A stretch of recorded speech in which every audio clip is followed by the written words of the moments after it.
Bonjour à chacun, à chacune, c'est un plaisir pour moi de vous retrouver ce matin pour partager la parole de Dieu ensemble. Nous sommes dans une série sur les actes des apôtres et on va poursuivre cette série. Mais avant cela, je voudrais vous poser 2-3 questions. Si on vous demandait de faire un dessin de ce que représente l'Église pour vous, que dessineriez-vous ?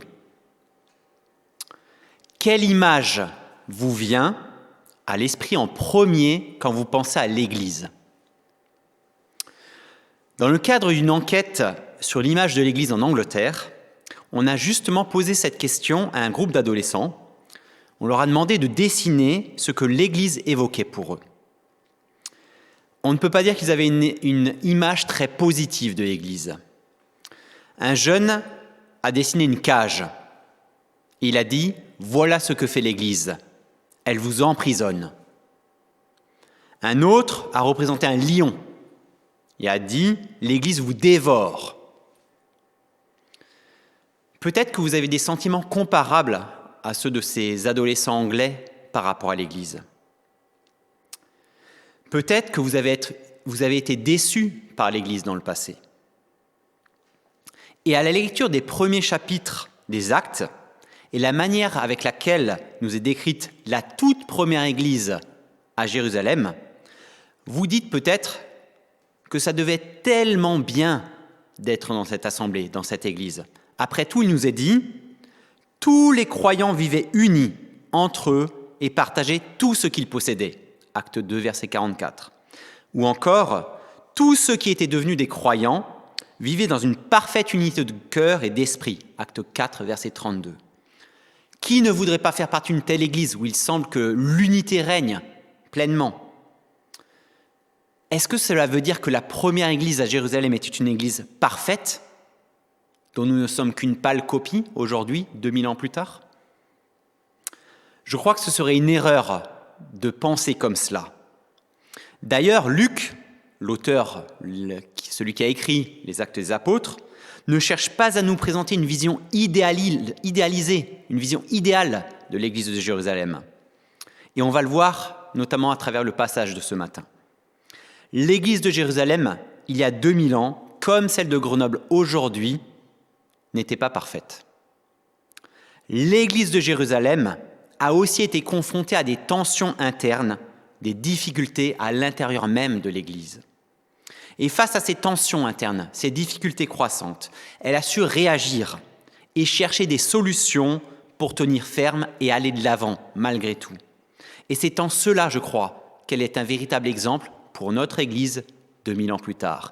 Et je vous invite à ouvrir vos Bibles dans Acte 6, et nous allons lire les versets 1 à 7. Mais avant, je vous propose simplement de prier pour remettre ce temps entre les mains du Seigneur. Seigneur, merci pour ta parole, merci parce qu'elle est pleine d'enseignements sur toi, sur ton peuple, Seigneur. Et à travers ce passage d'Acte 6, nous voulons être à ton écoute, entendre ce que tu veux nous dire à notre Église, ce que tu veux dire à notre Église, et entendre ce que tu veux dire à chacun de nous dans notre statut de membre au sein de l'Église. Parle encore à nos cœurs, parle à mon cœur en premier. Amen. Acte 6, donc, versets 1 à 7. À cette époque-là, alors que le nombre de disciples augmentait, les hellénistes murmurèrent contre les Hébreux, parce que leurs veuves étaient négligées lors des distributions quotidiennes. Les 12 convoquèrent l'ensemble des disciples et dirent « Il ne convient pas que nous délaissions la parole de Dieu pour servir aux tables. C'est pourquoi, frères et sœurs, choisissez parmi vous 7 hommes de qui l'on rende un bon témoignage, remplis d'Esprit Saint et de sagesse, et nous les chargerons de ce travail. Quant à nous, nous continuerons à nous consacrer à la prière et au ministère de la parole. » Cette proposition plut à toute l'assemblée. Ils choisirent Étienne, un homme plein de foi et d'Esprit Saint, Philippe, Procore, Nicanor, Timon, Parménas et Nicolas, un non-juif d'Antioche converti. Ils les présentèrent aux apôtres et ils posèrent les mains sur eux en priant. La parole de Dieu se propageait de plus en plus. Le nombre des disciples augmentait beaucoup à Jérusalem et une grande foule de prêtres obéissait à la foi. Notre passage commence par ce constat réjouissant, encourageant. Le nombre de disciples augmentait au verset 1. Et c'est vrai qu'après la conversion de 3000 hommes, au moment de la Pentecôte, au moment où Pierre a fait ce premier discours d'évangélisation, si on peut dire, en acte 2, l'Église n'a cessé de croître depuis ce moment-là. On le voit tout au long des premiers chapitres, encore une fois, des Actes. Il est dit, par exemple, en acte 2, verset 47, « Le Seigneur ajoutait chaque jour à leur communauté ceux qu'il sauvait. » Acte 3, verset 4, « Beaucoup crurent, ce qui porta le nombre de croyants à près de 5000 hommes. » Acte 5, verset 14, « Un nombre toujours croissant d'hommes et de femmes croyaient au Seigneur. » L'Église a grandi, à tel point qu'à ce moment-là, plusieurs commentateurs estiment que l'Église devait comprendre entre 15 et 20 000 hommes peut-être. Ce n'est pas explicitement dit dans le texte, mais on sait que l'Église a beaucoup grandi dans ces premiers temps. Cette croissance spirituelle et numérique est une véritable bénédiction. Elle a aussi suscité l'hostilité des religieux juifs, d'abord de l'extérieur de l'Église, comme on l'a vu avec Scott la semaine dernière, mais aussi provoqué des tensions à l'intérieur même de l'Église, comme le texte de ce matin nous le révèle. Bien qu'à ce moment-là, l'Église était composée exclusivement de juifs, elle n'était pas pour autant uniforme. Deux groupes principaux étaient représentés. Il nous est parlé des hellénistes et des hébreux. Les hébreux d'abord. Les hébreux désignent des juifs nés et élevés en Palestine et qui parlaient l'hébreu. Leur langue maternelle était l'hébreu ou l'araméen. C'était des autochtones, comme les 12 apôtres en fait. De l'autre côté, il y avait les hellénistes, qui étaient également des juifs, mais eux étaient nés ou avaient vécu une longue période à l'étranger. Ils parlaient le grec et avaient adopté la culture grecque. Plusieurs d'entre eux, de ces hellénistes, faisaient sans doute partie des pèlerins venus à Jérusalem pour la fête de la Pentecôte et qui s'étaient convertis au christianisme suite au discours de Pierre. Et on peut penser qu'ensuite ces hommes, ces femmes, sont restés à Jérusalem dans la seule église qui existait à ce moment-là, au lieu de rentrer chez eux. D'une manière générale, les différences entre ces deux groupes étaient très importantes. Il s'agissait vraiment de deux cultures, deux manières de voir les choses différentes, dont le signe le plus évident était la langue, l'hébreu ou le grec. En dehors du contexte de l'église de Jérusalem à proprement dit, il faut savoir qu'à l'époque, les Hébreux prétendaient être de meilleurs juifs que les hellénistes. Pourquoi ? Parce qu'ils affirmaient qu'ils habitaient le pays promis, ils utilisaient la langue sacrée, l'hébreu, et observaient de manière plus stricte les coutumes rituelles de leurs ancêtres. Les tensions donc, qui existaient déjà entre ces deux groupes, à l'extérieur de l'Église, se sont retrouvées au sein de l'Église aussi. Elles ont pour origine un problème d'ordre social important, ces tensions au sein de l'Église. Les hellénistes se plaignent des Hébreux car leurs veuves étaient négligées lors des distributions quotidiennes, au verset 1. Ce problème de distribution quotidienne aux veuves n'était pas un petit problème, mais pouvait être vraiment une source de tension forte, pouvait avoir de graves conséquences pour l'Église. Et cela pour plusieurs raisons liées au contexte particulier de l'Église de Jérusalem à cette époque-là. D'abord, comme nous l'avons vu précédemment dans cette série de prédications, les chrétiens de l'Église de Jérusalem partageaient de manière volontaire leurs biens. Ils se retrouvaient chaque jour pour manger ensemble. Il y avait donc une solidarité très forte au sein de l'Église même. Deuxième chose, dans la société antique, dans la société où était cette Église, les veuves, particulièrement celles qui n'avaient pas de famille, étaient des personnes les plus vulnérables de la société. Beaucoup étaient dans une situation matérielle très précaire. Et c'est donc logiquement que l'Église pourvoyait leurs besoins, les soutenait, les aidait. Auparavant, ces veuves bénéficiaient sûrement d'un fonds de solidarité au temple qui existait à cette époque-là. Mais à cause de leur foi en Christ, elles ne pouvaient bien entendu plus compter sur ce fonds de solidarité pour les Juifs. Et l'Église avait pris donc le relais pour soutenir ces femmes. Cette négligence, donc, concernant certaines veuves, pouvait donc avoir de graves conséquences. Des conséquences sociales, comme le fait de laisser certaines veuves dans le besoin, bien entendu, mais aussi morales, comme de provoquer la jalousie, l'incompréhension au sein de l'Église. Comment expliquer une telle négligence? Ça nous paraît incroyable. Est-ce que c'était dû à un certain favoritisme, voire peut-être même à une forme de jalousie, de racisme, pardon? Une méconnaissance de certaines veuves peut-être aussi, qui fait qu'on ne savait pas qu'elles étaient dans le besoin? Un manque d'organisation dans cette distribution lié directement à la croissance de l'Église? Pour tout dire, on ne sait pas vraiment quelle est l'origine de cette négligence. On ne sait pas les raisons de cette négligence. D'ailleurs, nous ne savons même pas si cette plainte des hellénistes était vraiment fondée. On ne sait pas dire si leur murmure, leur plainte était pleinement justifiée. Le texte ne nous dit pas si les hellénistes avaient raison de se plaindre. Il nous est plutôt dit la perception qu'ils avaient de la situation. Dans tous les cas, que cela soit réel ou non, ou exagéré, cela fait apparaître en tout cas un mal-être au sein de l'Église, que les apôtres vont prendre très au sérieux. Et de la même manière, nous devons aussi nous-mêmes faire attention si on perçoit un tel mal-être au sein de notre assemblée. Comme dans l'Église de Jérusalem, nous avons nous aussi beaucoup de différences les uns avec les autres. Des différences de culture, des différences peut-être de vision de l'Église, des positions théologiques diverses sur des points secondaires.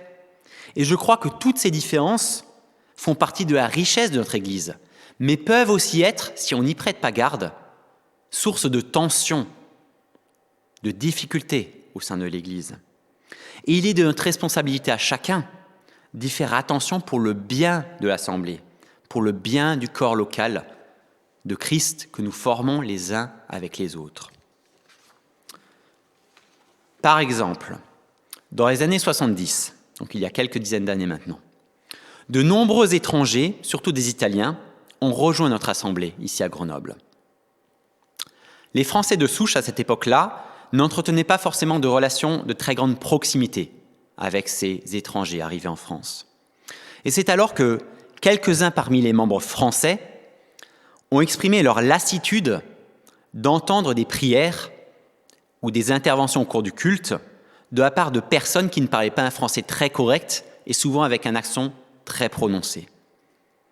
Ces personnes sont même allées jusqu'à proposer d'avoir 2 cultes au sein de l'Église. Un culte pour les Français de souche, ou ceux qui parlaient bien français, et un culte pour les étrangers, ceux qui parlaient moins bien français. Fort heureusement, un des anciens à cette époque s'est vigoureusement opposé à cette initiative. Les cultes ont donc été maintenus dans l'unité et l'Église a pu aller de l'avant. Qu'est-ce que ça aurait donné comme conséquence si on avait eu 2 cultes séparés pour cette raison-là? Heureusement, ce n'a pas été le cas. Mais on est toujours dans une situation où il faut faire attention à ce qui va se passer par la suite. Face à cette situation potentiellement explosive, les apôtres décident de convoquer l'ensemble de l'Église pour traiter ce problème et trouver une solution. C'est ce qu'on voit au verset 2. Les 12 convoquèrent l'ensemble des disciples. Et pour régler ce problème, les apôtres auraient pu être tentés par 2 très mauvaises solutions, je pense. Première mauvaise solution pour laquelle ils auraient pu être tentés, c'est de minimiser le problème, en disant que ce n'est pas si grave que ça, que ce n'est pas grand-chose comparé à la prédication de l'Évangile. Ils auraient pu dire que cela ne servait à rien de se préoccuper de tels sujets et que seule la prière, l'évangélisation est important. Cela aurait été, je crois, une terrible erreur pour l'unité de l'Église. Non, les apôtres ont bien conscience qu'il ne s'agit pas uniquement d'un problème de manque de générosité ou d'impartialité dans l'Église, mais que ce problème pouvait déboucher sur une véritable fracture dans l'unité de l'Église de Jérusalem. Les apôtres auraient pu être aussi tentés par la solution de tout faire eux-mêmes, d'essayer de faire cette distribution eux-mêmes, de la superviser au plus près. Et cela aurait eu pour des conséquences pratiques directement sur le temps qu'ils pouvaient consacrer à la prière, à la prédication de l'Évangile, au partage de la parole. Et à leurs yeux, ce n'est pas un choix possible. Fort heureusement, les apôtres ont bien discerné que ces 2 solutions, tentantes toutes les 2, n'étaient pas de bonnes solutions. Et ils vont en proposer une autre à l'Église, une qui est bien meilleure à tout point de vue. Il s'agit de déléguer ce service à d'autres personnes.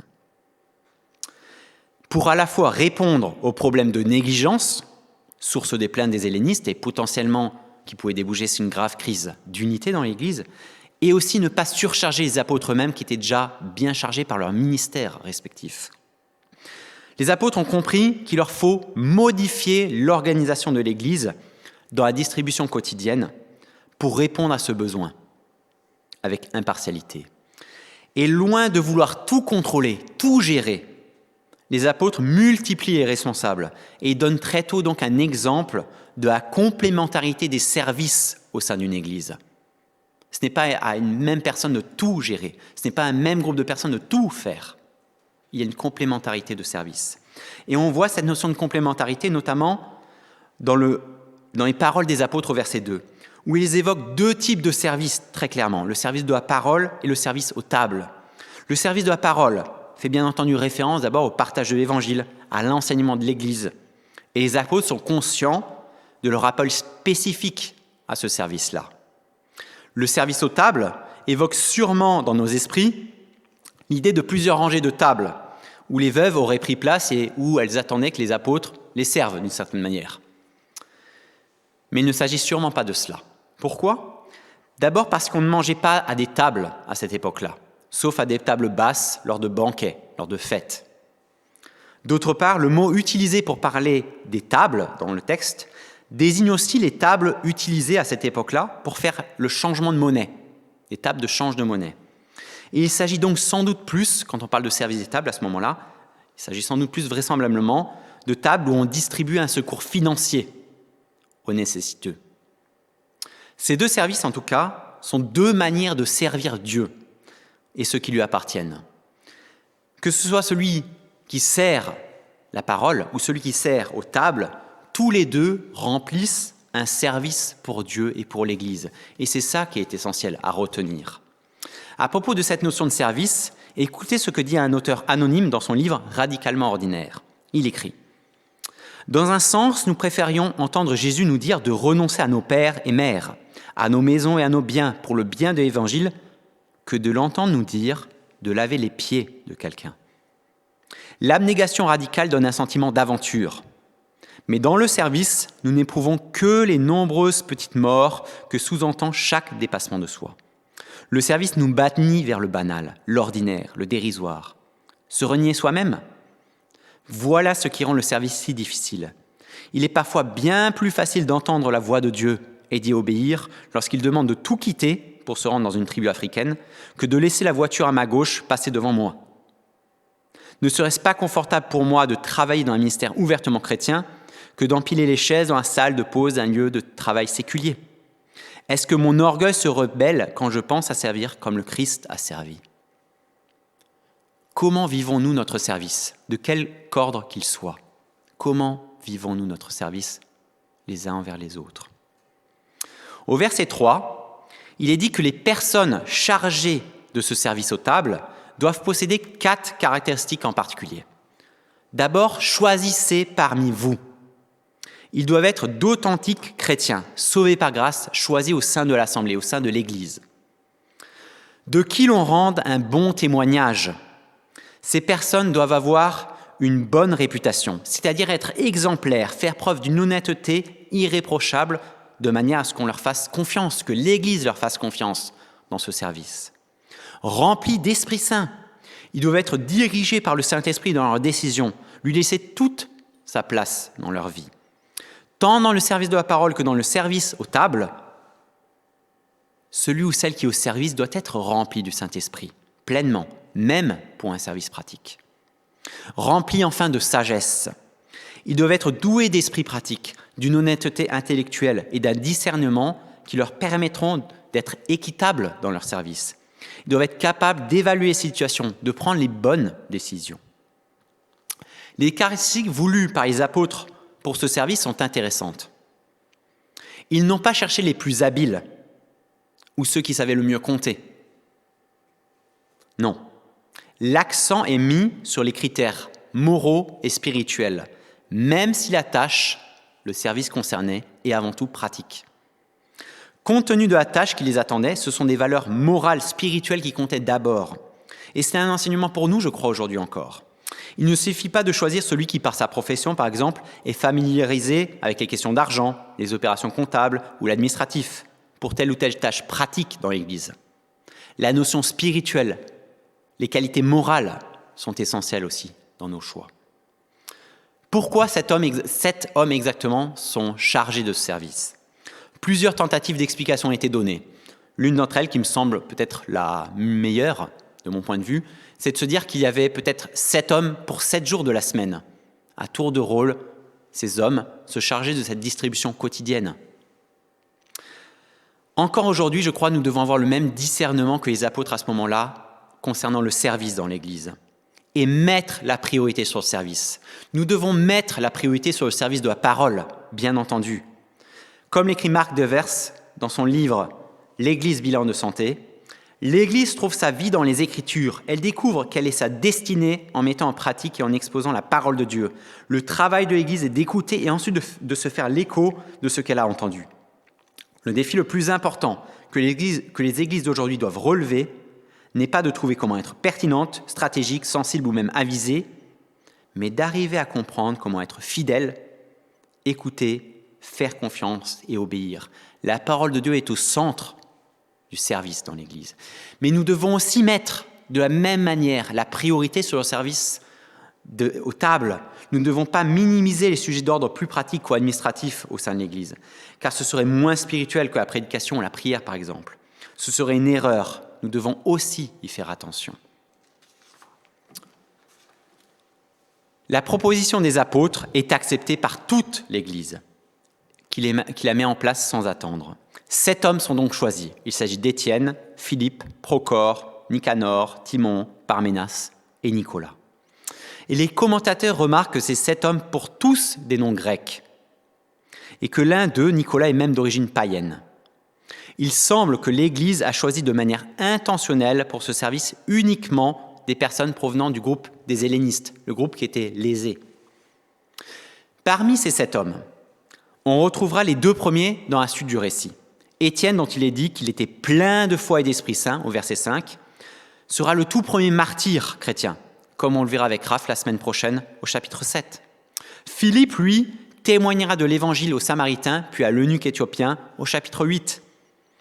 On n'entend par contre plus parler des 5 autres hommes dans la suite du récit. Mais à n'en pas douter, ils étaient aussi des hommes de foi remplis du Saint-Esprit. Après avoir été choisis par l'Église, ces 7 hommes sont présentés enfin aux apôtres, qui leur imposent les mains et prient pour eux, au verset 6. L'imposition des mains des apôtres envers ces 7 hommes est un acte symbolique d'identification, où ils délèguent leur pouvoir, où ils consacrent ces hommes dans leur service. Il s'agit de la première imposition des mains qu'on retrouve dans le livre des Actes. Et par l'imposition des mains, les apôtres ont donc validé le ministère de ces 7 hommes. Ils leur ont transmis leur autorité. Ces 7 hommes deviennent ainsi leurs partenaires dans l'œuvre de Dieu, pour laquelle ils sont mis à part pour un service spécifique qui est publiquement reconnu au sein de l'Église. Il est intéressant de noter que c'est l'Église qui a choisi ces 7 hommes et que les apôtres ne sont pas intervenus a priori directement dans ce choix. C'est une fois le choix fait que les apôtres ont établi ces hommes dans leur fonction, en leur imposant les mains. Et il y a sans doute un exemple ici à méditer pour certaines hiérarchies religieuses qui décident tout d'en haut. Le double principe de l'autorité apostolique, de l'autorité dans l'Église, et de l'organisation démocratique de l'Église se retrouve dans tout le livre des Actes et partout dans le Nouveau Testament. Et aujourd'hui encore, je crois que chaque Église locale doit se gouverner par elle-même sous la conduite d'un groupe de responsables, d'anciens, de pasteurs. Pour la plupart des commentateurs, le ministère de ces 7 hommes dans le service aux tables forme une prémisse au futur ministère de diacre au sein de l'Église. C'est déjà ainsi que les premiers chrétiens comme Irénée, Cyprien le comprenaient. Et même s'il est vrai que ces hommes ne sont à aucun moment qualifiés, ni dans ce passage, ni dans la suite du texte, de diacres, je pense qu'il y a de bonnes raisons de penser qu'ils sont des diacres en tant que tels. Il est juste de les considérer comme des diacres, puisque dans l'expression « servir aux tables », le mot « servir » dans l'original dérive du mot « diacre » lui-même. Leur fonction consistait littéralement à diaconer aux tables, À travers ce passage, donc, on voit en partie à quoi correspond le ministère de diacre dans l'Église. On peut en tirer 4 indications spécifiques, essentielles pour le ministère de diacre.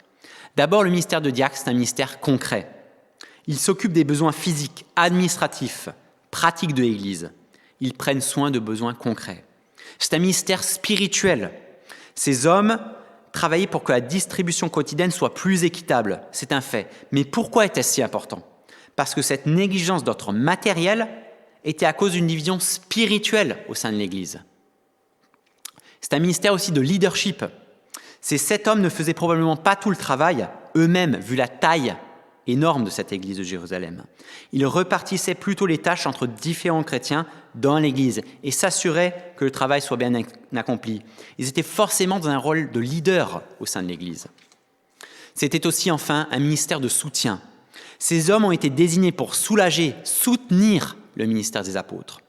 Dans ce sens, les diacres n'aidaient pas seulement l'Église, ils aidaient aussi le groupe d'apôtres, les responsables à cette époque. Et aujourd'hui encore, les diacres sont au soutien des anciens dont le service principal est d'une autre nature, une nature complémentaire à celui des diacres. Le fait d'aborder le ministère de diacre à travers ce passage nous pousse à avoir une pensée pour nos diacres et diaconesses au sein de l'Église. À Florence, Jonathan, Arnaud, Patrice, Anaël, en tant que diacre, vous êtes dans un ministère essentiel pour notre Église. Un ministère marqué par le concret, le spirituel, le leadership, le soutien. Et au nom du groupe des anciens, nous vous remercions pour ce service que vous faites avec abnégation, avec consécration. Et je prie chacun dans l'Église de prier pour nos diacres et diaconesses, prier pour leur famille, pour leur ministère. Notre passage se termine au verset 7 par ce constat. La parole de Dieu se propageait de plus en plus. Le nombre de disciples augmentait beaucoup à Jérusalem et une grande foule de prêtres obéissait à la foi. L'Église poursuit sa croissance. Et même des prêtres décident de se joindre à l'Église. Luc met en lien la résolution de cette tension interne dans l'Église et la croissance de l'Église. Les deux vont ensemble. C'est grâce à la résolution de ce problème que l'Église a pu continuer sa croissance. L'unité et la paix retrouvée dans l'Église lui a permis de poursuivre son témoignage avec efficacité. Et comme l'écrit Guy Prentice Waters, un théologien à propos de ce passage, on entend parfois dire que d'accorder de l'attention aux affaires internes de l'Église et à l'organisation de celle-ci est une distraction de l'œuvre d'évangélisation. Rien n'est plus loin de la vérité. Comme le suggère la séquence du rapport de Luc, l'attention patiente de l'Église à ce conflit interne et sa solution bien fondée en établissant 7 diacres contribua à l'effet décrit au verset 7. La parole de Dieu se répandait de plus en plus. Ce qui initialement avait le potentiel d'affaiblir l'Église devint providentiellement l'occasion de la faire grandir. S'intéresser, se soucier du bien-être de l'Église, de l'unité de l'Église, va permettre à l'Église de grandir encore davantage, va permettre à l'Église d'avoir un témoignage fort autour d'elle. En conclusion, voilà ce que répond Georges Verwer, fondateur d'Opération Mobilisation, quand on lui demande ce qui le frappe le plus dans ses visites aux églises à travers le monde. Il dit « Voir une église vivre en paix est une oasis dans le désert. » La paix, l'unité de l'Église peuvent être ébranlées tellement facilement et par tellement de choses. Nous devons chacun veiller à préserver coûte que coûte cette paix, cette unité.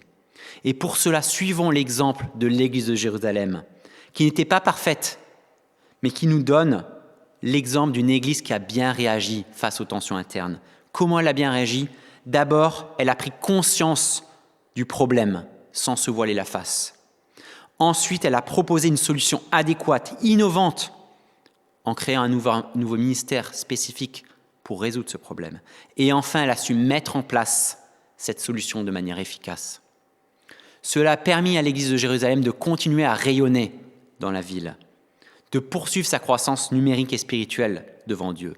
Et je prie que ce soit aussi le cas pour notre Église, que notre Église continue à rayonner parce qu'à l'intérieur de l'Église, Nous avons le désir de préserver son unité. Nous avons le désir de continuer à nous engager les uns avec les autres en tant qu'Église. Que le Seigneur bénisse encore la suite de ce culte et je laisse la parole encore à Jonathan. Amen. Nous sommes heureux d'avoir passé ce moment ensemble. Rendez-vous dimanche prochain à 10h30 sur notre chaîne YouTube. Pour mieux connaître notre Église, visitez notre site www.ecegrenoble.fr. Si vous désirez entrer en contact avec l'un des responsables, écrivez-nous à contact@ecegrenoble.fr. Retrouvez les liens du site et l'adresse de contact en description. À bientôt!